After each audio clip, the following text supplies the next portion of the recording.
Members of this year's G7 summit are seeking common ground amid a host of geopolitical concerns, and President Lee Jae Myung, for his part, has asked his U.S. counterpart Donald Trump for his lead in paving peace on the Korean peninsula.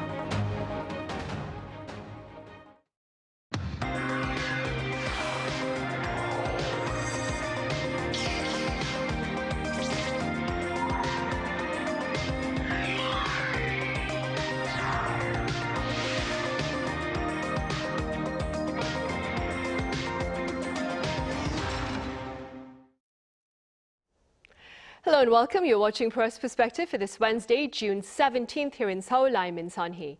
President Lee Jae Myung and his counterparts at this year's expanded Group of 7 discussions have declared to promote mutually beneficial international partnerships for shared prosperity and stability. For more on this, I have Fabian Kretschmer with German press agency DPA here in the studio.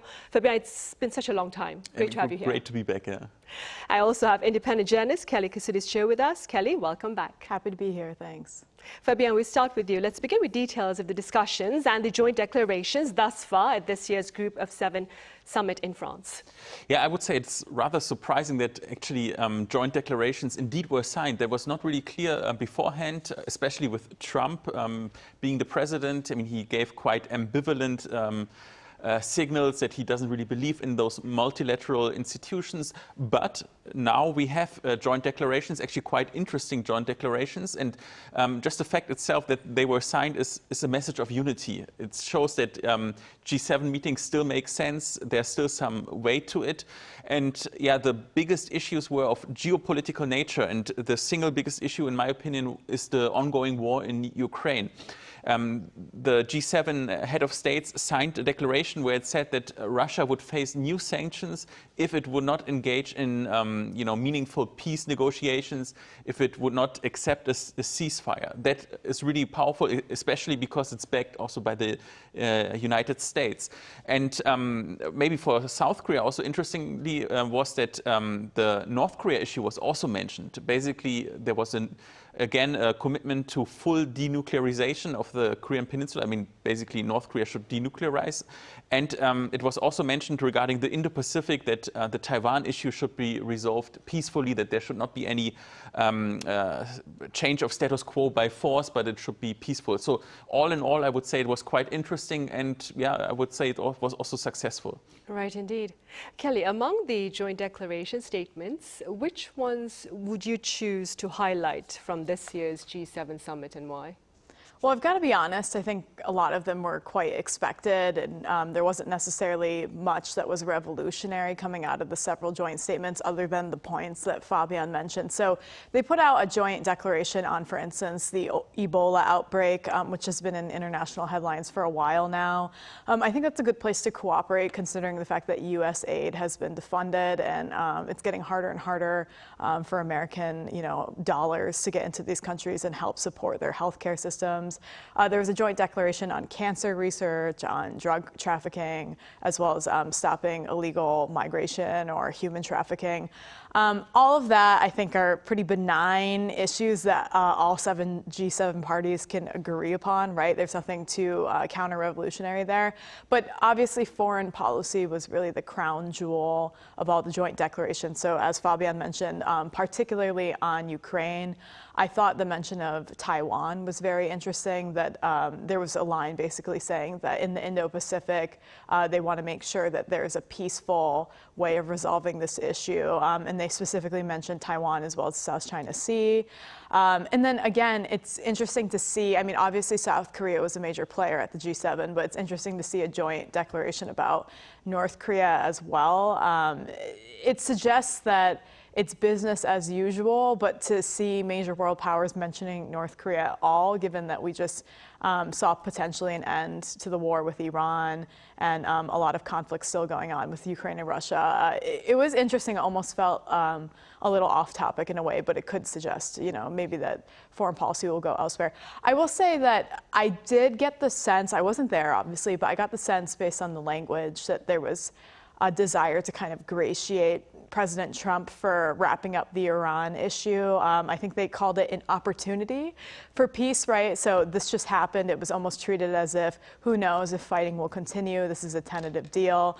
But I think that's ultimately what he as a US president was looking for. I mean, we can't forget that he started this war more or less, and that he's been kind of gunning for a Nobel Peace Prize this whole time. So I think he wanted to come into this meeting getting a pat on the back, and he got that, whether it's genuine or not. And that was able to, pivot the conversation to other areas of cooperation. Right. And beyond the multilateral G7 meeting, Fabian, President Lee Jae Myung sat down separately with his German counterpart, Friedrich Merz. What did they address? Yeah, actually, Lee Jae Myung was quite busy also talking to head of states on the sidelines, among them Friedrich Merz, the German chancellor. And what we know from the statements, I mean, it was not really headline grabbing, but I think it was important that they talked. Lee Jae Myung said that he hopes the two countries will work together to advance bilateral ties to a new level. Friedrich Merz said that South Korea is highly regarded in Germany. That was interesting because it's basically alludes to the fact that Korea has a very strong soft power, especially among the young people, the music, the dramas, also beauty products, all that comes with it, that basically, enhances the reputation of South Korea. We all know that, but I think it was interesting that the German chancellor said that. And he will actually come to visit South Korea probably by the end of October, and he's looking forward to that. That's what Merz said. And why is it important that those two head of states are talking?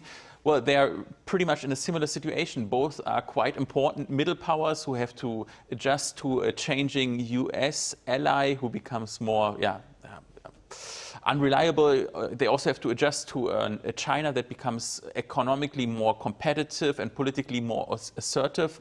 And they are both democratic partners, value partners, so they can learn from each other. And I think they have a lot of win-win situations going on. And I think that Lee Jae Myung is more interested in German issues and vice versa. I think that shows that they have an interest to grow together. Right, indeed. Kelly, President Lee Jae Myung and his US counterpart Donald Trump also managed to exchange a few words during a group photo session, I believe. Do tell us more. Yeah, a few words is a good description. In fact, I think the amount of time I will spend answering this question will probably exceed the amount of time that President Yi and Trump spent talking together. But basically, from what we know, was that President Yi made yet another bid for President Trump to do something about the North Korea issue. I think the exact language was something along the lines of, do something like you did with Iran, right? Help us get on the path to peace here. I'm not surprised that if you've got 30 seconds to talk to Donald Trump, that's what you would choose. I am a little skeptical of whether or not President Yi's message will be clear. I think Trump has been putting out a lot of fires with the Middle East. And now, of course, this meeting seems to show that their interest is actually next onto Ukraine and Russia. And North Korea has been kind of this long-standing chronic issue that presidents have been kicking the can down the road. So while President Trump in the past has shown interest in this, I don't know if he necessarily sees this as an issue where he can have a win, right? He certainly can't bomb a North Korean weapons depot without consequence and then start a war and then turn around and say, look, I've struck a peace deal, right? It's not quite that simple because China is a major player in this. Russia and North Korea have been having closer relations as of late. So anyway, with 30 seconds that he had, he certainly used them to their fullest. It's probably better to talk about North Korea than any kind of squabbling over the Korea-U.S. Free Trade Agreement or other disagreements that have been going on between Washington and Seoul. So. Right, and speaking about North Korea, Fabian, this past Saturday, a picture posted by Mr. Trump on his social media platform actually sparked quite a bit of speculation here in South Korea about a potential resumption of talks between the U.S. and North Korea. Could you tell us more about that picture and your takeaways? Yeah, sure. The picture is from 2018, and it was taken in Singapore during the first U.S.-North Korea summit. And President Trump and Kim Jong-un, the head of state from North Korea, were walking in the garden where they were meeting, where the summit was held. And indeed, that was historic because it was for the first time that a North Korean president was meeting the US president, a dream that already Kim Il-sung, the founder of North Korea, the was dreaming of, that he wanted to be recognized as equals. And at that time, there was a lot of hope that, you know, this rapprochement would lead to a new peace initiative and an attempt to denuclearize North Korea. In the end, it failed. But I mean, it was interesting that Trump was posting this picture.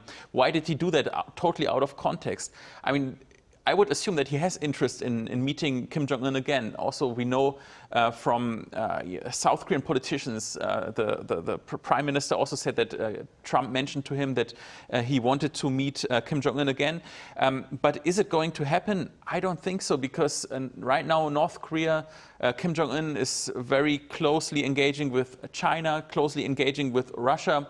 Both countries deliver a lot of economic help, security guarantees. North Korea right now doesn't need to engage with the US or with any other Western country. North Korea is in a pretty comfortable spot right now. The economy is, I mean, on a low level, but still running quite well for North Korean standards. They have Russia, which also gives them security guarantees. China doesn't enforce sanctions anymore. So basically, North Korea has what it wants. And I don't see that Trump has a lot of room to engage with North Korea in a meaningful way. So count me skeptical, but who knows what will happen. I mean, I wouldn't rule out the possibility, and certainly it would be in the interest of South Korea, or at least by the South Korean government, that Trump takes an initiative to basically start a peace process here. Right, indeed. Mr. Trump has been asked to take on the role of peacemaker as the Lee Jae Myung administration takes the role of pacemaker. Kelly, based on what you said earlier, would I be right in assuming that you believe the prospects of a Trump-Kim summit within this year is not that high? Yeah, that is what I believe. I mean, but never say never, as Fabian said. And one thing, especially with the Trump administration and North Korea, is you've got two wild card governments, if you will. You never know what's going to occur. I will say, talking about this, I get a little bit of deja vu, partly because President Lee's push to engage with North Korea reminds me a lot of when I first got here with President Moon. But on the other hand, circumstances are very different that don't necessarily point to the immediate need or desire for engagement. So it's not 2017 anymore. North Korea is not lobbing intercontinental ballistic missiles into the sea for fun to get attention. Trump is not threatening fire and fury on the peninsula just yet. You don't have this sense that the stakes are really high. In fact, you really get the sense that the stakes are higher between Russia and Ukraine, or what's been going on in the Middle East, which again, it's only been a couple of days. Let's hope that actually stabilizes, right? And then of course, the question of Israel's conduct in the future also makes this quite unpredictable. So what I'm trying to say is, it doesn't feel like an emergency from an international stage perspective. And meanwhile, these other kind of simmering conflicts could flare up at any point. The other question is whether North Korea is even interested in engaging with South Korea anymore. What do they really stand to benefit from that? I mean, economically, they're still not doing well, but they've been doing better than in a decade ago. They have, as Fabian mentioned, strengthened partnerships with China and Russia. The stakes between the U.S., China, and South Korea are much higher now, which makes it a much more delicate tightrope to walk when you're talking about dealing with North Korea in general. Again, it's probably easier to just kick that can down the road. And then for President Trump, I think any effort to engage would be probably largely self-serving. And the question is this a quick victory that he can turn around and package as like a PR spin to make his administration look better? Or is this going to open a can of worms that's going to make things even messier? I see the reason for why South Korea wants to engage. I don't necessarily see how North Korea or the United States, which unfortunately those two are really the ones with the power in this at the moment, why this would be at the top of their priority list. Maybe if things truly do simmer down elsewhere, boredom or hatching down the to-do list, they might get to it, but I have my doubts, yeah. Right. Meanwhile, beyond the Korean Peninsula, but staying with the topic of peace, Fabian, what's the latest with regard to Ukraine's hopes of joining the EU? Well, Ukraine has now officially become, or has entered the first stage of negotiations to become a full member state of the European Union. Now that is more of a symbolic first step, I would say, because this process takes a long time. We talk about 10 plus years, but it has been made possible after there was a change of government in Hungary, because Hungary, or Viktor Orban to be precise, has vetoed this process. And now after Viktor Orban is not the president of Hungary anymore, but now there's Peter Magyar. Now the way is open, but within Europe, this decision is not necessarily popular. It's a little bit controversial because you have to meet certain criteria to become a full member state of the European Union. One is, for example, anti-corruption standards, rule of law. In that regard, I mean, Ukraine has achieved a lot, but is definitely not there yet. So I think it will take a lot of time to really become a full member state of the European Union. But anyway, it's a positive sign. And Ukraine was a big issue in France at the G7 meeting. There was a special session only dedicated to Ukraine.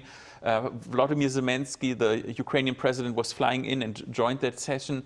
And it seems that now, for the first time, maybe after more than 4 years of this full invasion that Russia started, a peace seems maybe not near, but kind of tangible. It seems possible because, this war has been very brutal, and neither side is advancing a lot. So I think both sides probably will realize soon that it needs to end, and certainly Ukraine is willing to.